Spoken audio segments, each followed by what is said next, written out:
माधोपुर नाम का एक गांव था। उस गांव में एक अजय और पार्वती नाम के पति पत्नी रहते थे। अजय सरकारी नौकरी करता था। एक दिन की बात है, गर्मी का समय था। अजय ऑफिस का काम खत्म करके रोज की तरह ऑफिस से घर वापस जा रहा था। अश्विन में एक बाजार पड़ता था, तो उसने सोचा कि घर जाते जाते कुछ सब्जी लेते चलूं। तो उसे वहां खूब ताजी ताजी मछली दिखी और उसे खरीद लिया। इसके अलावा और कुछ सामान लेने लगा। सामान लेते लेते उसे समय का पता ही नहीं चला। काफी अंधेरा हो चुका था। घर थोड़ा दूर था तो वह सोचा कि सीधे सीधे रास्ते से जाऊंगा तो और काफी रात हो जाएगी, इसलिए आज जंगल के रास्ते से जाता हूँ, जल्दी पहुँच जाऊंगा। वह जंगल की ओर अपनी गाड़ी घुमा लिया।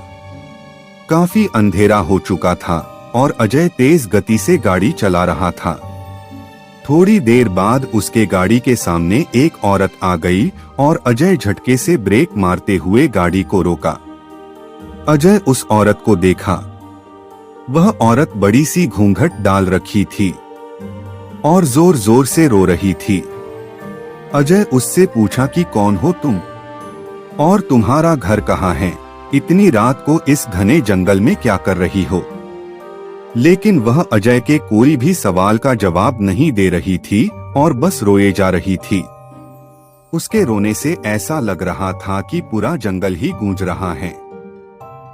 अजय ने सोचा कि शायद किसी मजदूर की पत्नी होंगी जो रास्ता भटक गई हैं। रास्ता बहुत ही सुनसान था, इसलिए उसने सोचा कि इस औरत की मदद किया जाए। फिर अजय ने बोला कि तुम मेरे साथ मेरे घर चलो, सुबह होते ही तुम्हें तुम्हारे घर छोड़ दूंगा।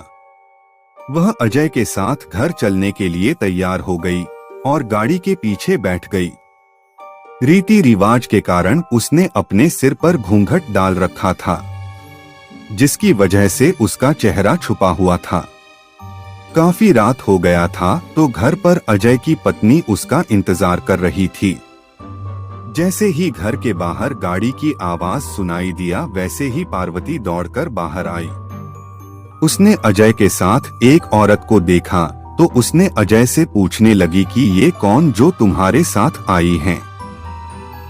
अजय ने सारी कहानी पार्वती को बताया। पार्वती की तबीयत थोड़ी खराब थी, इसलिए वह खाना नहीं बना पाई थी। तो अजय ने बोला, तुम आराम करो, आज का खाना यही बना देगी।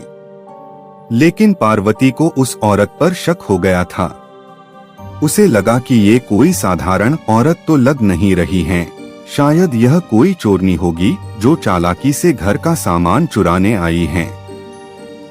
पार्वती ने इसे अपना रसोई घर दिखाया और बोली, मौसम बहुत खराब हो रहा है, तुम जल्दी से खाना बना लो। स्लिप बोल के पार्वती अपने कमरे में चली गई और वह औरत बिना कुछ बोले रसोई में चली गई। थोड़ी देर बाद रसोई में से बहुत ही अजीब अजीब आवाजें आने लगी। पार्वती उस आवाज को सुनकर सोचने लगी कि ये कैसी आवाज आ रही है। फिर उसने सोचा शायद मौसम खराब है, इसके वजह से आ रही होंगी। लेकिन उस औरत को लेकर उसका मन अभी भी शांत नहीं था। जब पार्वती 20 मिनट बाद दोबारा रसोई में गई तो देखी कि वो औरत अभी चुपचाप बैठी ही थी।